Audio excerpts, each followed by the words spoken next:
Hi, Jimmy Johnson here in the Patriot League studio, and I'm joined by Chiara Tibbitt. She's a rising junior on the Boston University women's basketball team, and she's also one of the co-founders of the Student Athletes of Color, a group at Boston University. Chiara, how are you doing today? And can you tell us a little bit about that group and how it got started? Hi, good morning, Jimmy. Yeah, I'd love to tell you a little bit about BU SAOC, as we call it in the athletic department. At the end of my freshman year, I had felt a little bit isolated within the athletic department, especially since it's a predominantly white institution, and even our athletic department is as well. And I just thought other people were probably feeling that way because whenever you see another person of color, obviously you give them the nod that's usually done, or you smile at them just so you know there's that community here on campus. So I had talked to my coach about that, and we had talked about creating a group for people of color, student athletes of color, just to have a community and kind of share their experiences on campus so that you feel like you have someone to lean on even further than just having your community of the whole athletic department.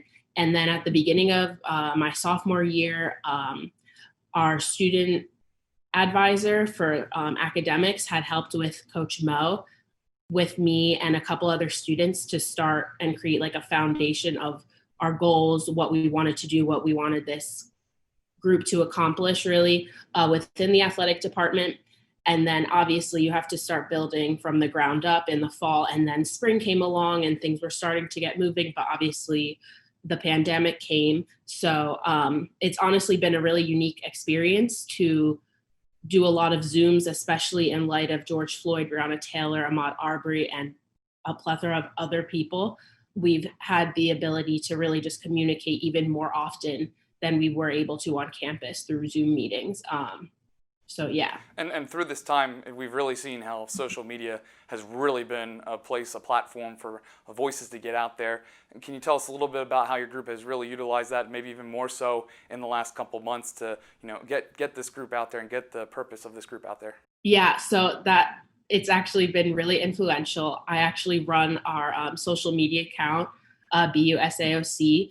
And we just started off by creating profiles for everyone involved in the group by just having a picture of the athlete, like their background, their year, their major, their sport, and what they like about BUSAOC. So we started that with just having faces on the Instagram account.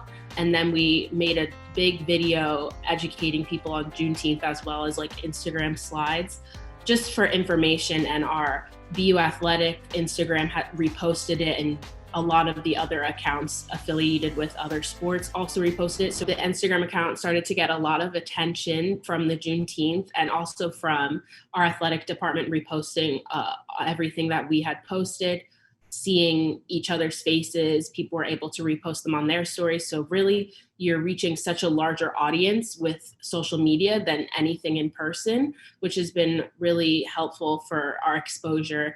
And other of my friends that are athletes from other schools have asked to try and start a group like SAOC at their schools, which has been really powerful, I think, because having these groups helps people feel empowered because they have people around them that look like them, have similar experiences, like I said before, about community. So that's been really helpful. People can DM the account and ask like questions for resources and stuff. And in the future, we're hoping to add educational resources, especially since people aren't on campus right now, for freshmen to learn about things they can do to help themselves, whether that's nutrition, mental health, even places they could go for help. And also in the future, we're looking to do interviews on the Instagram with people on campus, specifically professors of color, in light of the situation that's ongoing, because this isn't a one-time thing. This needs to change. There's a lot of things that need to change, and just showing professors of color that you don't usually see around campus will really help students see there's people they can reach out to, they can take their classes and feel more at home or feel a sense of community. For you, what has it meant really to be a part of this group, be a part of founding this group, especially with the last couple months? Honestly, it's made me happy hopeful, having this group to talk to, hop on a Zoom call, talk in the group me, text someone, ask them how they're feeling. It's been really impactful just because I think if we hadn't made this group before these events, obviously those events had happened, but these being so widely televised and brought attention to, I think everyone being isolated at home, there could have been that I feel so alone. There's no one I can lean on. Oh, I'm nervous to go back to school. How are people going to address this, talk about this? We've been able to talk through it, lean on each other for support. And in my athletic department, we had a athletic department wide Zoom call, probably like 2 weeks after the incident with George Floyd. And we kind of just had an open forum for athletes, coaches, administration to really just not vent, but tell people about their experiences, how they're feeling. And that was also really grounding. And a lot of people got emotional. And I think athletes were able to see that they're not that separated from it. Since we're such a community that's connected, when you see a coach cry or another student athlete within your department cry or tell their story, you get emotional too. And I think people take that on and take on that responsibility that they need to learn, that they need to support each other, that they need to reach out to people, and they need to not be ignorant to the media and maybe ask someone how they're feeling instead of just listening to the news. So that was really special. And I think a lot of people reached out to me. I got emotional on the call. That was difficult, especially because you're not in person, being able to speak to someone face to face and you can like give them a hug or like it was very different, but also I feel like added another aspect because you can see everyone's face instead of only staring at one person in a room in person. Not only are you posting on Instagram, you've been doing a little writing. You wrote an article in the Sideline Post called That Could Be Me. You mentioned in that article how as a freshman you struggled to find your voice. Can you discuss with us a little bit about how Coach Melissa Mosley has helped you find that voice?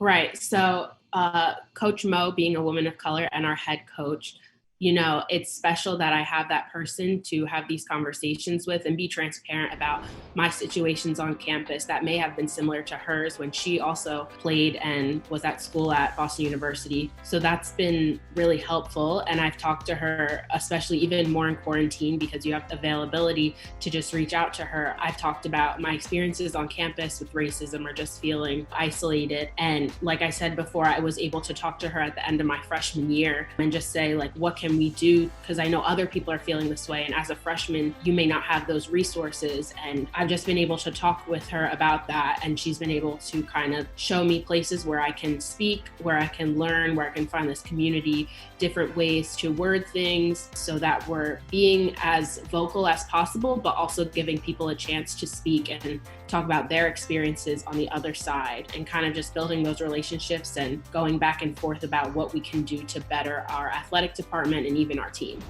Well, thank you very much, Chiara, for joining us today. We're really proud of all that you've accomplished so far in just 2 years at Boston U. You got 2 more left. We're looking forward to see what you can do in those final 2 years at Boston U.